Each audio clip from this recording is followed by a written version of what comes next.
안녕하세요. 책 읽어주는 편안한 엄마입니다. 사랑하지만 상처도 주고받는 나와 가족의 심리 테라피. 오늘은 한세대학교 상담대학원 교수이자 트라우마 가족치료 연구소장인 최광현님의 가족의 두 얼굴 안에서 몇 편을 발췌해 읽어드리고자 합니다.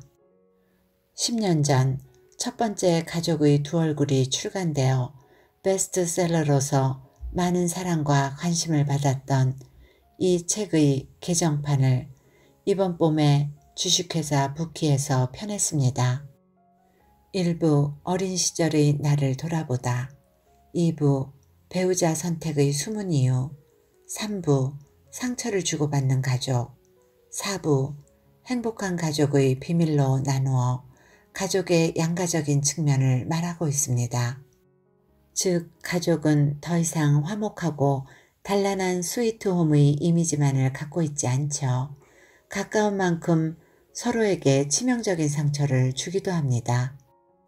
가족의 두 얼굴은 이러한 가족의 양가적인 모습을 다루고 있습니다. 사랑하는 대상이 동시에 가장 미워하고 분노하는 대상일 수도 있다는 것, 어떤 식으로든 조화를 이루어내려면 관계의 회복이 되어야 하고, 그러기 위해서는 나 자신의 변화가 필요하다고 말합니다. 오늘의 낭독이 여러분 모두에게 따뜻한 시간이 될 수 있기를 소망합니다. 최광현 지음. 가족의 두 얼굴. 상처받았을 때 누구를 찾는가? 당신은 어렸을 때 상처받거나 좌절하면 누구에게 먼저 달려갔습니까? 내가 내담자들에게 이런 질문을 던지면 대개 눈이 동그래진다. 오래된 이야기라 까맣게 잊고 있기도 하거니와 이 상담사가 또 무얼 들춰내려고 일어나 하고 의아한 표정을 짓는다. 잠시 머뭇거리던 내담자들이 내놓는 가장 많은 대답은 아무한테도 안 갔어요 라는 것이다. 자기 방에 틀어박혀 있거나 강아지를 껴안고 숨어 있었다는 등의 대답이 돌아온다. 부모님에게 말하려고 했지만 그분들이 없어서, 또는 너무 바빠 보여서 말할 수 없었다는 대답도 많다. 사람들은 힘들거나 괴로울 때 가장 가깝고 믿을 만한 사람에게 의지한다. 그 사람을 통해 위로와 확신을 얻는 것이다. 의지하는 대상이 꼭 문제를 해결해 주는 것은 아니다. 다만 그에게 속을 털어놓는 것만으로도 기분이 한결 나아진다.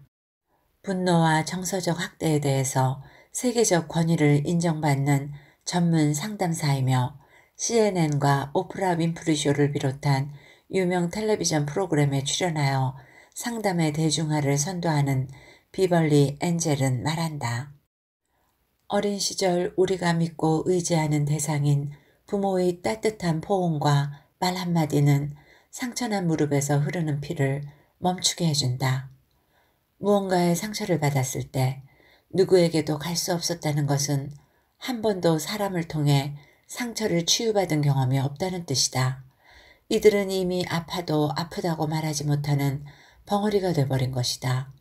그리하여 지독한 외로움과 고독감만이 가슴속 깊이 자리 잡게 된다. 소속감을 느끼기 힘든 가족. 우리 모두는 부모, 가족, 부부에 속해 있고 기업, 지역사회 등에 속하면서 자기 정체성을 확인하고 마음의 안정을 누린다. 자기가 속한 곳에서 버림을 받는다는 것은 마음에 깊은 흔적을 남긴다. 마음의 상처는 밖으로 폭력성을 통해 표현되기도 한다. 혹은 자기 내부로 폭력성을 표현하기도 하는데 이때의 극단적인 형태가 자살이다. 오늘도 신문과 텔레비전의 뉴스는 가족 안에서 벌어진 수많은 비극적인 강력범죄 사건들을 보도한다. 독일 하노버 범죄연구소장인 크리스티안 파이퍼는 기혼 여성에게 가장 위험한 남성은 바로 남편이라고 말한다. 아내와의 관계가 깨어지고 아내로부터 버림받았다는 충격으로 충동적으로 몹쓸 짓을 하는 범죄 사례가 비일비재하다. 자신이 속해 있던 곳에서 혹은 함께하던 사람에게 버림받는다는 것은 그만큼 마음에 깊은 상처를 일으킨다. 우리 모두가 공통적으로 소속감을 느끼는 곳이 가족이다. 우리가 가족과 깊게 연결되어 가족들과 애착을 잘 형성할 때 여기서 느끼는 소속감은 사랑과 행복감의 원천이 된다.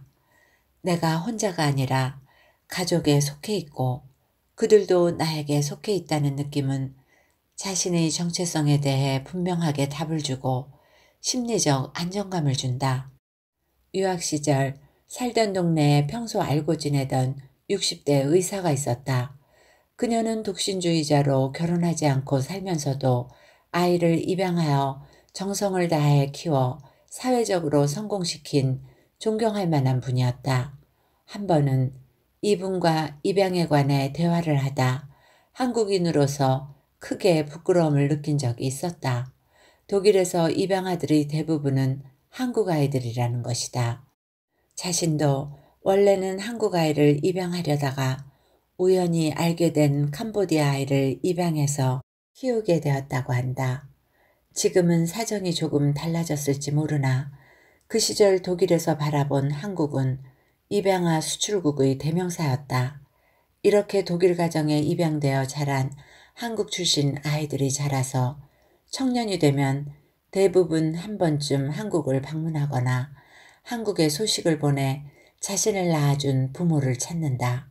왜 자기를 버린 부모를 찾을까? 핏줄의 끌림 때문에? 아니다. 이들 입양아들은 자기가 누구인지, 자기가 원래 어디에 소속된 사람인지를 알고 싶어 하는 것이다.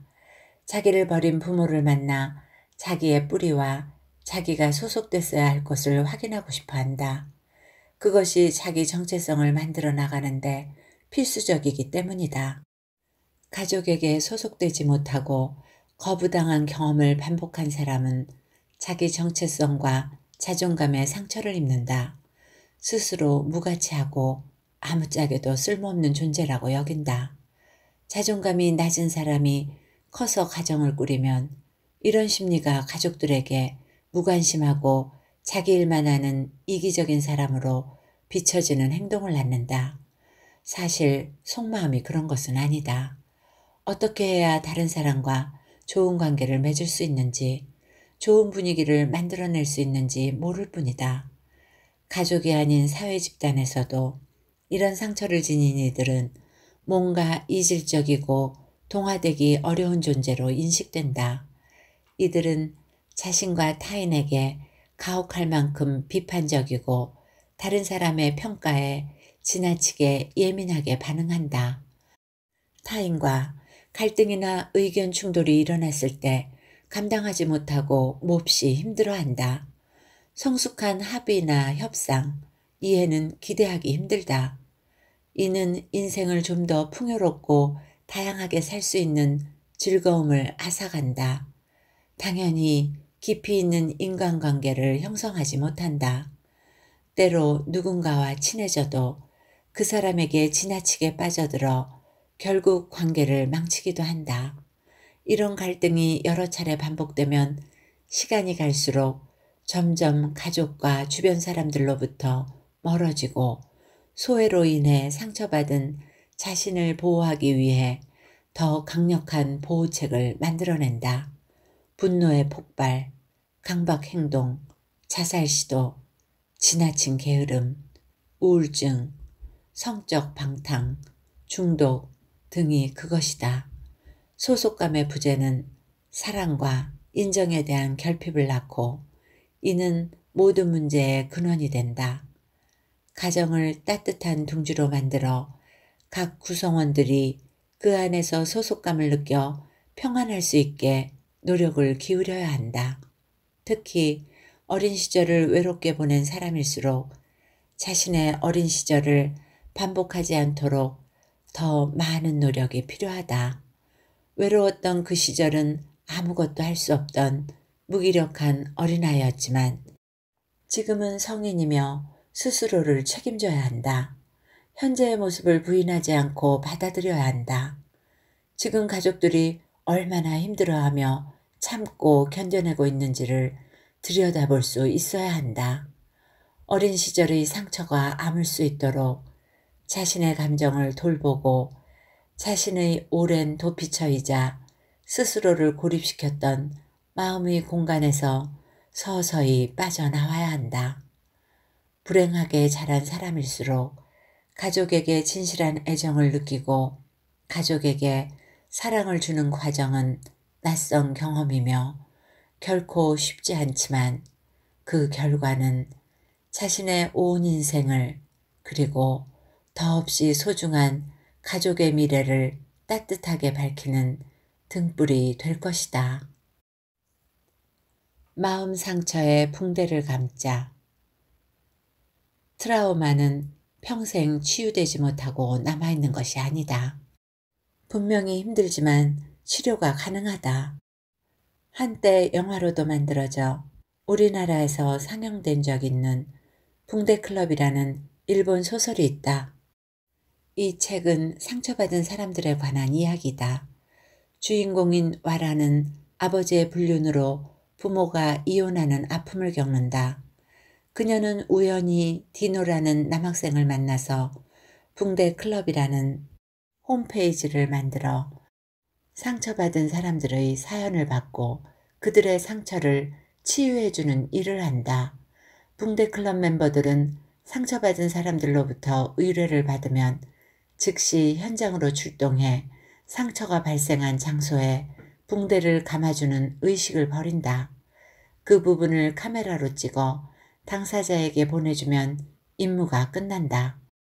한 번은 자살골을 넣어 고통받는 소년의 상처를 치유하기 위해 직접 현장을 찾아가 자살골을 넣은 골대와 공에 붕대를 감는다.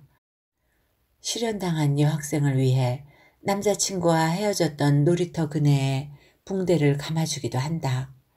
붕대클럽 멤버들이 상처를 치유하기 위해 사용한 방식은 단순하다. 상처 부위에 직접 붕대를 감아주는 것이다. 이는 트라우마 치료에도 필요한 방식이다.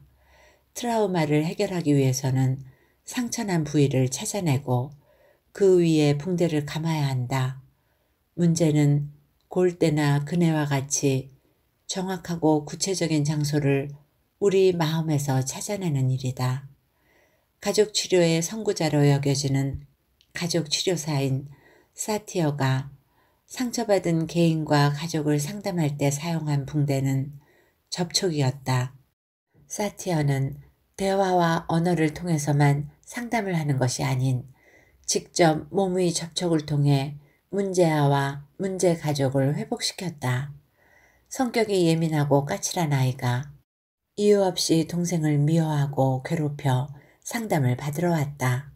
사티어는 부모에게 3주 동안 문제아이와 몸으로 놀아주고 마사지를 해주는 신체 접촉을 권했다. 3주 후 놀랍게도 아이는 유순해지고 동생과 편안하게 관계를 맺었다. 관계가 악화된 부부에게는 하루에 20분씩 서로의 손과 발을 마사지하고 5분간 손을 잡고 서로의 눈을 바라보게 하자 부부관계에 변화가 왔다. 신체 접촉은 뇌의 접촉이고 뇌의 접촉은 결국 마음의 접촉이다. 마음과 소통하게 해주는 몸의 접촉은 우리 몸에 각인된 트라우마의 기억을 해체시키고 치유해주며 회복력을 돋우는 놀라운 결과를 가져온다. 우리 몸에 각인된 트라우마를 치료하기 위해서는 전문가의 도움이 필요하다. 클린턴이 르윈스키 사건으로 인해 그의 정치 인생과 결혼 생활에 커다란 위기를 맞이하였을 때 클린턴 부부는 함께 부부 상담을 받았다. 힐러리가 이혼을 택하지 않은 것을 두고 장래의 대통령을 꿈꾸는 그녀의 정치적 야심 때문이라고 해석하는 이들도 있지만 가족 상담사로서 봤을 때 부부 상담이 많은 영향을 미쳤다고 본다. 우리는 어떤 일에 부딪혔을 때 스스로 어떻게 해야 할지 모르면 전문가의 도움을 받는다. 자동차가 고장나면 정비소로 보낸다. 몸이 아프면 당연히 병원에 가서 치료를 받으려고 한다. 그러나 유독 마음의 상처에 대해서는 스스로 해결하려는 경향이 있다. 자동차가 수천 가지 부품으로 이루어진 정교한 기계라 하지만 그 자체로 하나의 소우주인 인체에 비견하기에는 어림도 없다. 또한 우리 몸이 아무리 복잡할지라도 사람의 마음만큼 심오하고 섬세할 수는 없다. 열길 물속을 아는 것보다 몸속 한 뼘 안에 자리 잡은 우리 마음을 이해하기가 더 어려운 법이다. 트라우마를 혼자서 극복하기 어려울 때는 서둘러 전문가의 도움을 받는 것이 현명하다. 텔레비전 속에만 삼각관계가 나오는 것이 아니다. 가족 사이에도 보이지 않는 삼각관계가 있다. 자녀나 타인을 끌어들여 부부관계를 안정시키고자 하는 유형을 가족 심리학자 보웨는 삼각관계라고 칭했다. 삼각관계에 낀 자녀는 자라서 가정을 꾸렸을 때 자신의 가족을 지긋지긋하게 생각하거나 가족을 떠나려는 경향이 있다. 가족이 힘이 아니라 짐이라고 느껴진다면 삼각관계에 끼어있던 건 아닐까? 보웨는 부부 갈등을 해결하기 위해 자녀를 끌어들이는 부부는 자아 분화가 낮은 사람들이라고 말한다. 삼각관계에 가장 큰 영향을 미치는 것은 불안이다. 불안이 심할수록 사람들은 삼각관계를 통해 대처하려고 한다. 사이가 좋지 않은 부부는 흔히 자녀를 끌어들여 삼각관계를 형성하지만 자녀가 아닌 제3자가 선택되기도 한다. 시어머니, 장모 또는 이성 등의 가족일 수도 있고 일, 술, 텔레비전 등과 같이 사람이 아닌 존재가 그 역할을 채우기도 한다. 삼각관계는 직접적인 대결을 일시적으로 회피하려는 심리에서 만들어진다. 엄마, 이제 이혼할 수 있어. 주연 씨의 경험담은 삼각관계가 자녀들에게 어떤 영향을 미치는지 잘 보여준다. 막내딸인 주연 씨를 유독 예뻐했던 엄마는 결혼 생활이 힘들 때마다 그녀를 끌어안고 말했다. 네가 태어나는 바람에 이혼할 수 없었어. 너만 태어나지 않았어도 아빠와 헤어졌을 거야. 주연 씨는 어린 시절부터 엄마에게 이 말을 수없이 반복해 들었다. 어린 주연 씨는 엄마의 불행이 자기 탓이라고 생각했다. 자기 때문에 인생을 망친 엄마에게 어떻게든 보상해주고 싶었다. 성인이 되어 직장 생활을 하면서 열심히 돈을 모아 엄마를 모실 수 있다고 생각한 주연 씨는 마침내 이혼 서류를 들고 엄마를 찾아갔다. 오래 묵은 한을 풀고 밝게 웃는 엄마 모습을 기대하며 돈과 서류를 내밀었다. 그러나 엄마의 반응은 예상과 달랐다. 너 미쳤니? 지금 무슨 짓을 하는 거야? 정말로 아빠와 이혼하길 바라니? 고생해서 자식 키워놓으니 이게 할 짓이니? 예기치 못한 엄마의 반응에 주연 씨는 머리가 멍해졌다고 한다. 아주 오랫동안 엄마의 불행은 다 자기 때문이고 빨리 엄마를 불행한 결혼으로부터 구해줘야 한다고 믿고 살아온 딸로서 당혹스러웠다. 사실 주연 씨의 엄마는 결혼 생활이 만족스럽지 못할 때마다 누군가에게 하소연할 사람이 필요했던 것이다. 그 대상이 막내딸인 주연 씨였을 뿐이다. 막내를 붙들고 한바탕 푸념을 하고 나면 엄마는 막막한 감정을 추스를 수 있었다. 그러나 별일 아니라고 생각한 엄마의 행동이 주연 씨에게는 과도한 죄책감과 책임감을 남겼다. 주연 씨는 심리적 부담을 해소하기 위해 오랫동안 상담을 받아야 했다. 삼각관계 속에서 자녀는 부모의 대리 배우자 역할을 맡게 되기도 한다. 부부 간의 갈등이 발생하고 분노, 원망, 우울 등을 느끼면서 부부는 자녀를 배우자의 자리에 세우고 배우자를 대신해서 위로를 받으려 한다. 자녀를 통해서 일시적인 위로를 받을 수 있을지 모르나 그 대신 자녀는 다시 돌아오기 힘든 강을 건널 수도 있다. 삼각관계에 편입되면 자녀는 더 이상 자녀로서 존재하기보다 부부 갈등을 담당하는 한 축이 되고 정서적 불안 상태에 놓인다. 삼각관계의 희생양이 된 자녀들은 성장하면서 자신의 가족을 지긋지긋하게 생각하고 어떻게든 가족을 떠나려는 경향이 있다. 일종의 정서적 단절을 시도하는 것이다. 유학, 이민, 조기 결혼을 서두르는 자녀들 가운데 이런 정서를 갖고 있는 경우가 종종 있다. 상처를 주고받는 가족. 가족을 나의 아바타로 삼고 있다. 심리적 방어기제 가운데 가장 복잡한 형태는 투사와 동일시가 하나로 혼합된 듯한 투사적 동일시이다. 이는 자신이 가지고 있는 위험한 속성을 다른 사람에게서 끌어낸 다음 그를 조종함으로써 자신의 충동을 조종하려 한다. 이때 상대방은 자신의 정서적 분신이 된다. 남자를 은근히 유혹하여 자신에게 빨려들게 해놓고 막상 그가 가까이 접근하면 싫다고 달아나는 여성이 간혹 있다. 마치 싫다는 사람 쫓아다니는 한심한 스토커로 취급하니 남자는 당황스럽다.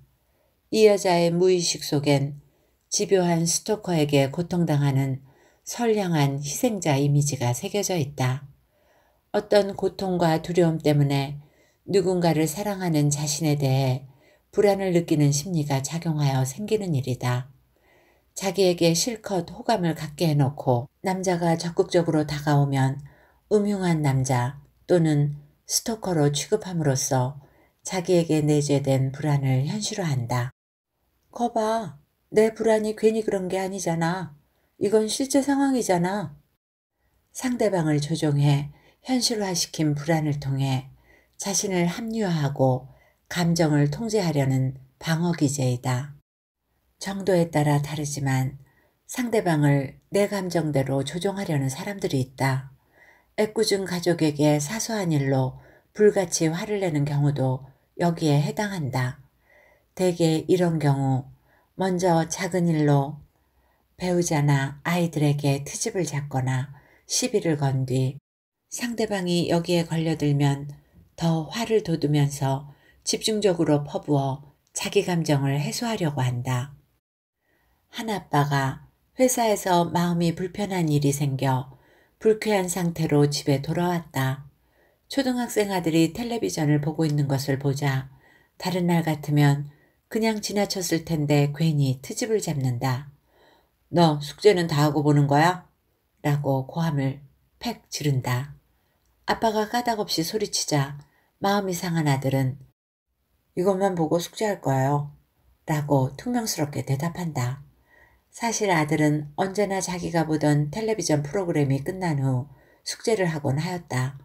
그러나 아들의 퉁명스런 대답에 아빠는 더 화를 낸다. 너 그게 아빠한테 무슨 태도야? 상황을 깨달은 아들은 마지못해 텔레비전을 끄고 자기 방에 들어가 숙제를 한다. 책과 공책을 앞에 두고 있지만 아들의 마음속에는 아빠의 이해할 수 없는 행동에 대한 원망과 분노가 스멀스멀 올라온다.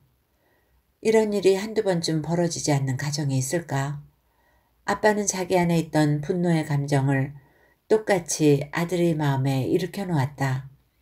아빠는 상사에게 어이없이 당하면서 시키는 일을 해야만 했던 불쾌한 감정을 해소하기 위해 아들에게 억지로 숙제를 하게끔 하였다.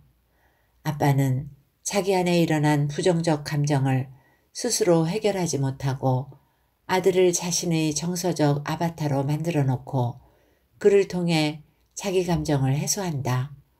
동일시가 상대방을 자신과 같은 존재로 여기며 일방적으로 애증을 주는 기제라면 투사적 동일시는 상대방에게 내 정신과 감정 상태를 로봇처럼 아바타처럼 움직여 재현시킨다는 차이점이 있다.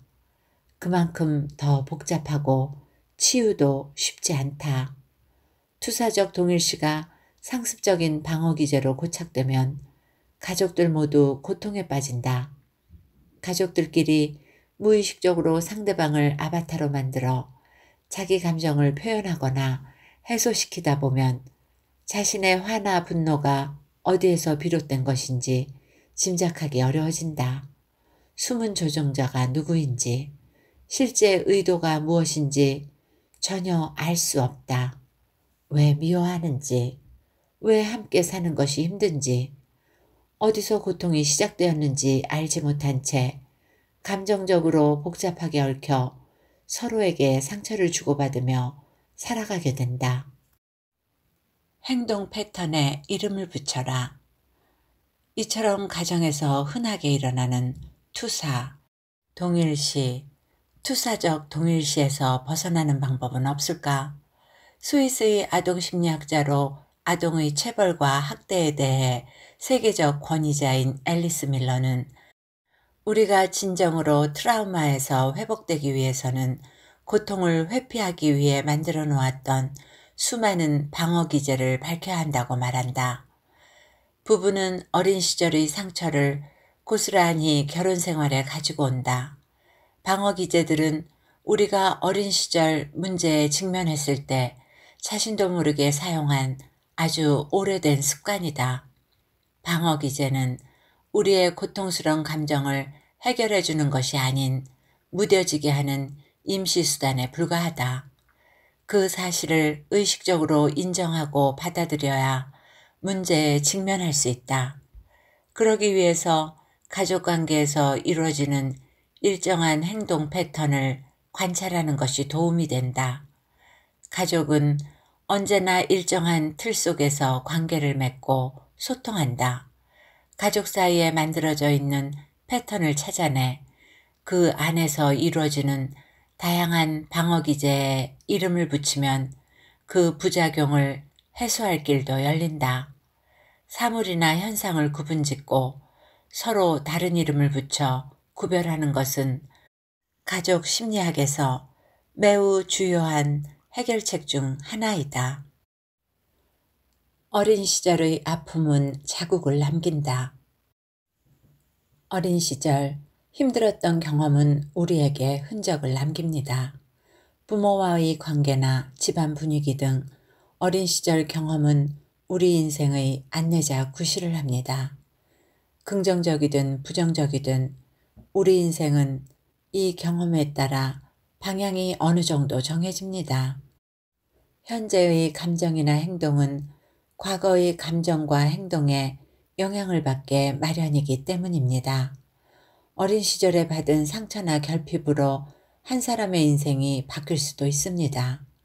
상처나 결핍이 심할 경우 그의 인지적, 정서적 기능을 마비시키고 부정적 감정이 몸과 마음을 뒤덮습니다. 이런 상황에서 우리가 지쳐 쓰러지지 않고 자신을 보호하기 위해 무의식적으로 자신을 속이거나 상황을 다르게 해석하기도 합니다. 이렇게 감정적 상처로부터 자신을 보호하는 심리 의식이나 행위를 방어 기제라고 합니다. 방어 기제에서 벗어나는 길. 세계적인 아동심리학자 앨리스 밀러는 방어 기제를 다루는 데에는 두 가지가 필요하다고 말합니다. 먼저 어린 시절에 입은 트라우마 앞에 마주서야 합니다. 그리고 고통을 회피하기 위해 세워놓은 수많은 방어 기제를 밝혀내야 합니다. 방어 기제는 우리의 고통스러운 감정과 기억을 억누를 뿐 해결책이 아닙니다. 방어 기제를 통해 억압당한 슬픔, 절망, 분노, 공포, 무기력, 두려움, 수치심, 죄책감 등과 같은 내면의 고통스러운 감정들이 조금씩 새어나오면 자신에게 일어난 일을 말로 표현할 수 있게 돕는 것이 필요합니다. 불행한 어린 시절은 우리를 사막에서 필사적으로 물을 구하는 사람으로 만듭니다. 우리는 사막에서 물을 구할 수 없습니다. 그러나 오랫동안 물을 구하지 못해 더욱더 물을 찾고자 사막 한가운데를 헤맵니다. 우리는 사막에서 물을 찾고자 헤맬 것이 아니라 사막을 빠져나갈 방법을 찾아야 합니다. 여기서 심리치료는 사막을 나가게 해주는 방법 중 하나입니다. 치료를 통해 어린 시절의 경험이 현재의 삶에 미치는 영향을 스스로 조절할 수 있게 됩니다. 과거의 상처를 현재 어떻게 보고 수용하는가에 따라 과거의 상처가 주는 강도가 달라질 수 있습니다. 이를 통해 우리가 무의식적으로 우리 자신을 보호하려고 사용한 방어기제를 서서히 내려놓게 되며 더 나아가서 중독 방어기제로부터 벗어날 수 있습니다. 행복한 가족의 비밀. 나를 사랑하는 것이 먼저다. 자기애는 어떤 슬픔도 이겨낸다. 모든 인간에게는 건강한 나르시시즘, 즉 자기애가 필요하다. 자기애는 나는 괜찮은 사람이야 라는 기분 좋은 느낌을 갖는 상태를 뜻한다. 자기애는 유아기 부모에 의해 특히 어머니를 통해 형성된다. 심리학에서는 태어나서 3년 동안 아기에게 가장 중요한 사람이 엄마라고 한다. 이 시기에 엄마와 애착이 형성되지 않으면 훗날 어떤 사람에 의해서도 그 결핍은 채워지지 않는다. 유아기의 아기는 자기인식이 없다. 자기가 다른 사람과 구별되는 하나의 존재라는 사실을 알지 못한다. 그래서 아기는 거울을 들여다보아도 거기에 비춰지는 모습이 자기 자신이라는 것을 인식하지 못한다. 이러한 갓난아이에게 자기가 누구인지를 알려주는 거울은 바로 엄마이다. 아이는 엄마라는 거울을 통해 자신의 모습을 본다. 따라서 이 시기의 아기가 엄마의 얼굴을 바라볼 때 아기는 엄마를 보는 것이 아니라 자기 자신을 보는 것이다. 즉, 아기는 엄마의 표정을 통해 자신에 대한 정체성을 갖는다. 엄마가 웃으면 아기도 웃으면서 그대로 흉내낸다. 엄마가 우울한 얼굴을 하고 있다면 아이도 역시 우울한 표정을 짓는다. 아기는 엄마의 표정을 통해 자기 자신과 세계를 보는 것이다. 엄마가 웃으면 아기는 자신이 사랑스러운 존재라고 여긴다. 엄마가 안아주고 달래주면 아기는 자신이 안전하다고 느낀다.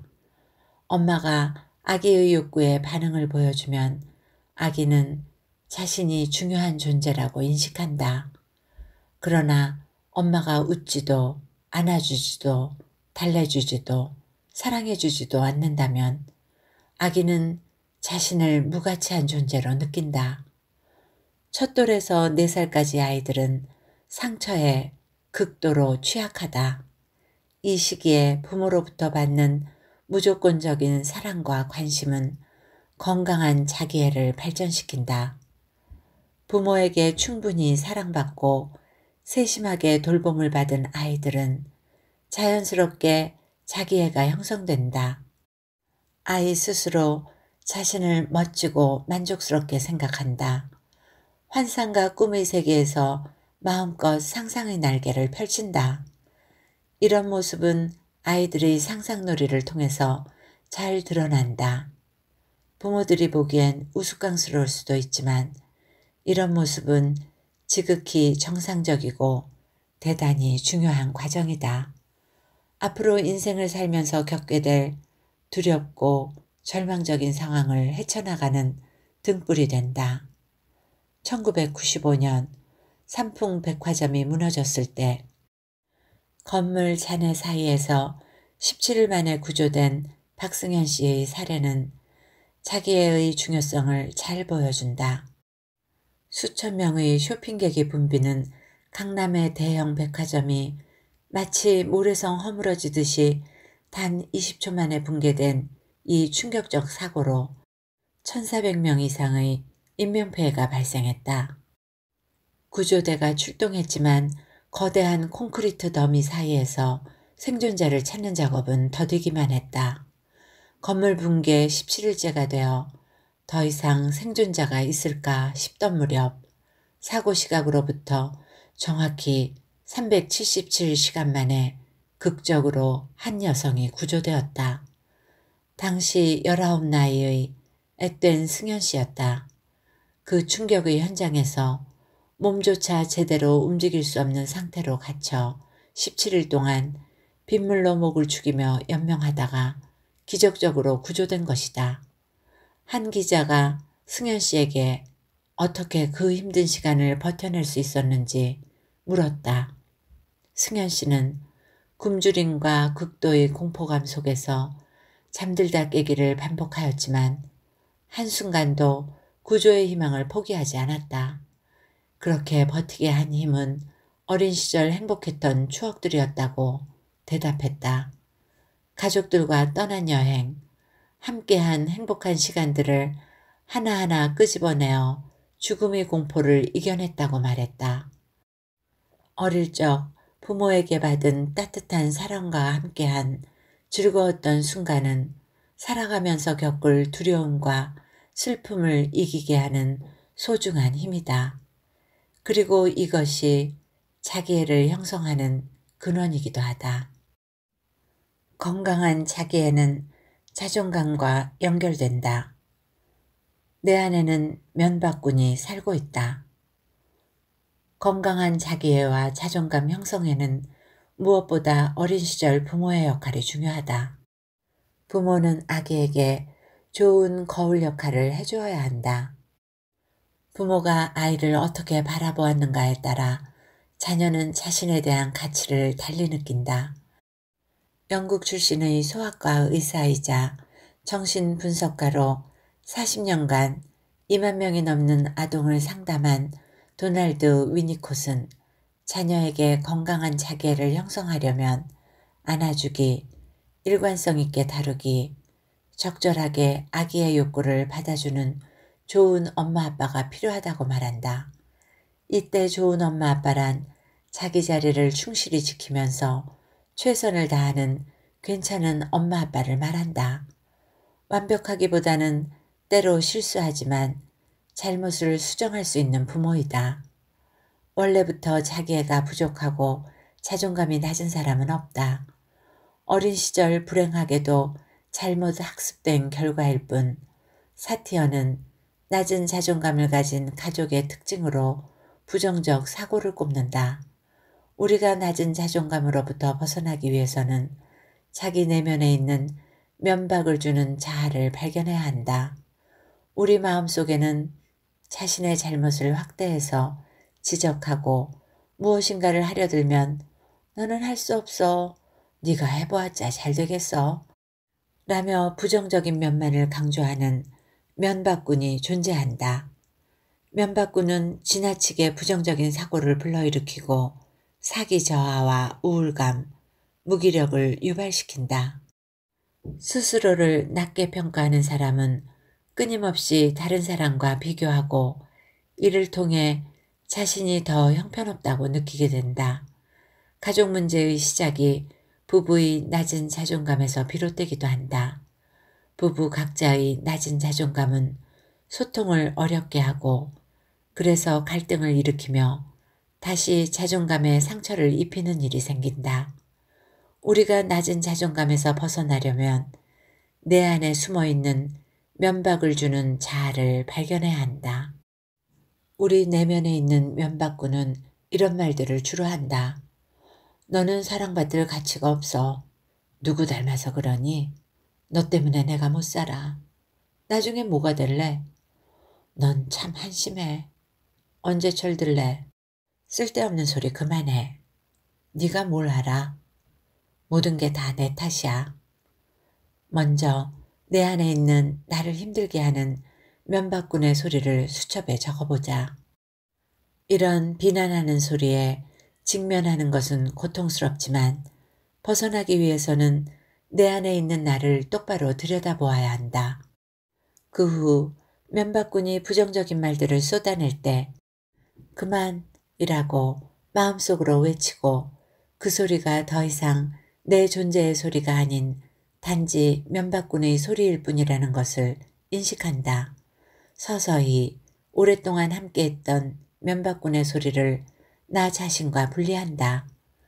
우리 안에 있는 면박군이 점차 사라지면서 자기애와 자존감은 서서히 회복될 수 있다.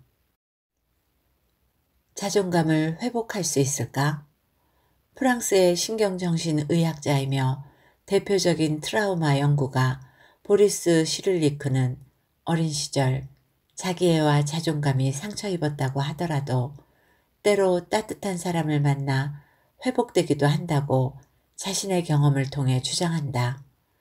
그는 어린 시절 유태인 강제수용소에서 부모를 잃고 고아로 힘들게 살았지만 주변의 따뜻한 시선으로 회복할 수 있었다고 한다. 그는 자신이 쓴 불행의 놀라운 치유력에서 근거를 통해 이 사실을 밝히고 있다. 2010년 7월 거제도 한 관공서에 몇 박스의 수건이 편지와 함께 배달되었다. 이웃을 위해 쓰라고 물품을 기탁한 뜻도 고마웠지만 편지의 주인공인 70대 형제의 사연이 더욱 감동적이었다. 이들 형제는 한국 전쟁 때 함흥에서 피난을 내려오다가 가족들을 모두 잃어버렸다. 어쩌다 거제도까지 흘러들어온 형제는 거제도의 한 관청 앞에 앉아서 배고픔과 불안에 떨고 있었다. 한 공무원이 관청 앞을 지나다가 형제를 보았다. 그는 음식을 사주면서 용기를 내어 잘 살라는 따뜻한 위로를 건넸다. 이들 형제는 그 후 수많은 고비와 풍파를 만났지만 그 따뜻한 격려를 되새기며 지금까지 건실하게 살아왔다고 편지에 씌어 있었다. 다른 이들의 슬픔을 어루만지는 자상한 선행은 이처럼 꼬리에 꼬리를 물고 이어진다. 주변의 따뜻한 관심과 배려는 슬프고 불안하고 외로움에 떨고 있는 사람들의 상처받은 자기애를 회복시켜주기 때문이다. 읽어드릴 부분은 여기까지입니다. 저자는 말합니다. 관계의 회복이 일어나려면 역설적이지만 나 자신의 변화가 필요하다. 그 변화는 그동안 가족 문제를 바라보던 나의 시선과 생각들을 타인의 시선으로 바라볼 때 일어난다. 거리를 두고 문제를 바라보면 미처 보지 못했던, 알고는 있었으나 제대로 인식하지 못했던 문제에 대해 새로운 시각을 얻게 된다. 고대 그리스의 격언대로 네가 가지고 있는 것을 버려라. 그러면 받으리라가 일어나는 것이다. 여러분 모두에게 편안한 시간이 되었기를 바라며 오늘도 건강하고 행복하세요.